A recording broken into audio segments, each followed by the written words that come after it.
விஜயதசமியை முன்னிட்டு இன்று கன்னியாகுமரி மாவட்டம் நாகர்கோவிலில் உள்ள ஸ்ரீ வனமாலீஸ்வரர் கோவிலில் குருக்கள் குழந்தைகளின் நாவில் தங்க ஊசியாலும் விரல்களால் பச்சரிசியிலும் தமிழ் எழுத்துகளை எழுதி குழந்தைகளின் கல்வியை தொடங்கி வைத்தனர்.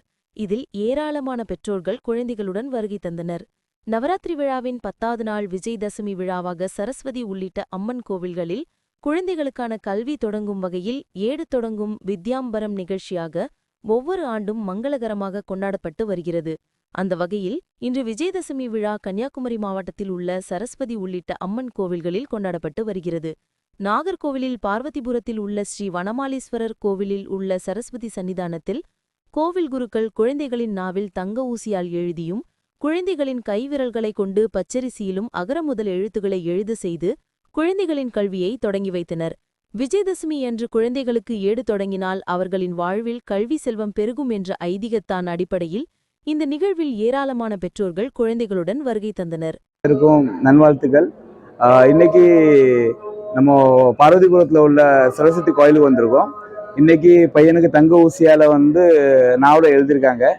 அது பையனுக்கு பிற்காலத்தில் நல்ல ஒரு நாவல நல்ல வார்த்தைகள் பேசுறதுக்கு, நல்ல மாதிரி படிப்பு காரியங்கள் வர்றதுக்கு, அதுக்காக நம்ம இந்த கோயிலுக்கு வந்திருக்கோம். பையனுக்கு ஆண்டவன் அருள் கொடுக்கறத பொறுத்து எல்லாமே அது அவன் அதுக்கு தக்கன எல்லா காரியங்களும் அவன் நடத்தி கொண்டு போவான். கோயிலில் நம்ம ஸ்டார்டிங்ல டோக்கன்லாம் நம்ம எடுக்கிறோம். அதுக்கப்புறம் கியூவில் நம்ம வாரோம். அவங்க அந்த நம்பருக்கு வருஷப்படி அதுக்கப்புறம் நம்ம உட்காடுறோம். அவங்களுக்கு பின்ன பூஜை எல்லாம் பண்றாங்க. சாமி கிட்ட வச்சு அவங்க பூஜை பண்றாங்க. பூஜை பண்ண போறோம். அதுக்கப்புறம் என்ன செய்யறாங்கன்னா அவங்க தங்க ஊசியால நாவலை எழுதுறாங்க.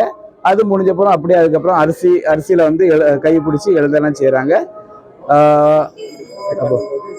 அப்படி பண்ணும்போது கல்வி பிள்ளைகளுக்கு நல்ல ஒரு இதுல வரும் அப்படின்னு சொல்லிட்டு ஒரு நம்பிக்கை, அந்த நம்பிக்கை எனக்கும் இருக்கு. அந்த நம்பிக்கை எல்லாருக்கும் இருக்கணும். ஓகே, வணக்கம். இது ஸ்ரீதர சுவாமி சன்னிதானம், பார்வதிபுரம், നാഗർകോവിൽ, കന്യാകുമാരി ഡിസ്ട്രിക്ട്. ഇവിടെ വനമാലീശ്വര ക്ഷേത്രമാണ് ആദ്യമായിട്ടുണ്ടായിരുന്നത്. മഹാവിഷ്ണുവിൻ്റെ അവതാരമാണ്. അതിനുശേഷം ഒത്തിരി പ്രതിഷ്ഠകളും ഉപപ്രതിഷ്ഠകളും വന്നിട്ടുണ്ട്. ഇവിടെ മുഖ്യമായ പ്രതിഷ്ഠ സരസ്വതി ദേവി, ദെൻ ശനിദേവനുണ്ട്, വിനായക ഗണപതിയുണ്ട്. അങ്ങനെ ഒത്തിരി പ്രതിഷ്ഠകളുള്ള കാളീദേവിയുണ്ട്. മഹാശക്തിയെ ഉജ്ജയിനിയിലെ കാളീദേവിയുടെ, കാളിമാതയുടെ പ്രതിഷ്ഠയാണ് ഇവിടെ ഉള്ളത്. സരസ്വതി ദേവി നേരിട്ട് വന്ന് അനുഗ്രഹിച്ച 100 കിലോ ഉള്ള തങ്കവിഗ്രഹമാണ് ഇവിടെ ഉള്ളത്. ഇവിടെ മൂകാംബികയുടെ സാന്നിധ്യമുള്ള മൂകാംബികാദേവി എന്നും ഇവിടെയുണ്ട്, എപ്പോഴുമുണ്ട്. ഇവിടെ വിജയദശമി ദിവസം മാത്രമല്ല, സാധാരണ നോർമൽ ഡേയ്സിൽ വരെ വിദ്യാരംഭം നമ്മൾ നടത്തുന്നുണ്ട്. മൂകാംബികാദേവിയുടെ സാന്നിധ്യം എപ്പോഴുമുണ്ട്. ഇവിടുത്തെ മഠാധിപതി ശ്രീധരസ്വാമി സരസ്വതി ദേവി നേരിട്ട് കണ്ണ് അനുഗ്രഹിച്ച് കൊടുത്ത തങ്കവിഗ്രഹമാണ് ഇവിടെ പൂജ ചെയ്യുന്നത്.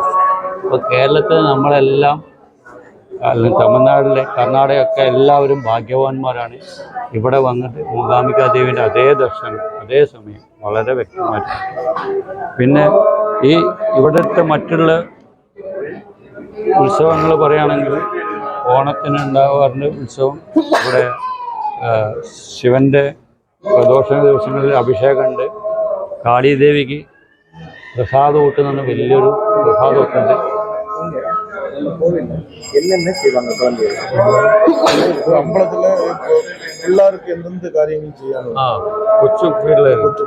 കൊച്ചു പിള്ളേരുടെ സരസ്വതി നമ്മൾ വിജയദശമി ദിവസത്തിൽ നമ്മൾ എഴുത്തിൻ്റെ ഇരുത്തുമ്പം അവരുടെ നാവിൽ എഴുതും ഹരിശ്രീ ഗണപതയെ നമ.